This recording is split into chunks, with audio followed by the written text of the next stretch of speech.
work at TinkerLabs is called Everybody Can Change with Design.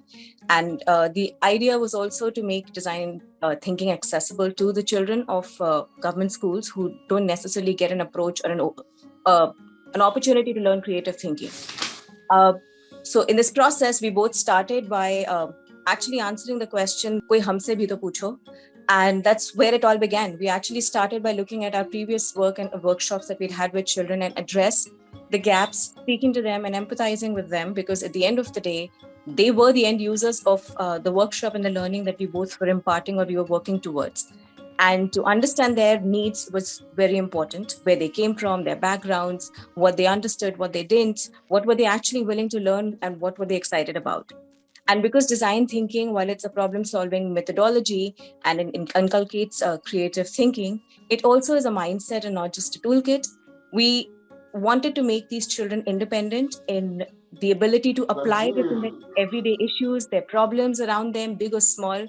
So hence we tried to incorporate the examples, the narratives, the materials, the tools, even gamification from their everyday lives and around them, so that it was simple yet impactful for them to independently apply them. That was the key to our sensitizing process, to drive empathy, to drive creative thinking amongst these kids. I would like Shreya to add her perspective to this as well. For me personally, while the methodology of design thinking itself is a problem-solving approach applicable to a number of scenarios, the focus is more on finding the problem, assessing the known aspects of it, and then, instead of jumping into the solution quickly. So while you're working with the students, as Avani rightly pointed out, our aim was to primarily sensitize them to tools and methods they can adopt for an empathetic approach to problem finding, and kind of enabling them to broadly think about their own ecosystems and kind of drawing inspirations from it.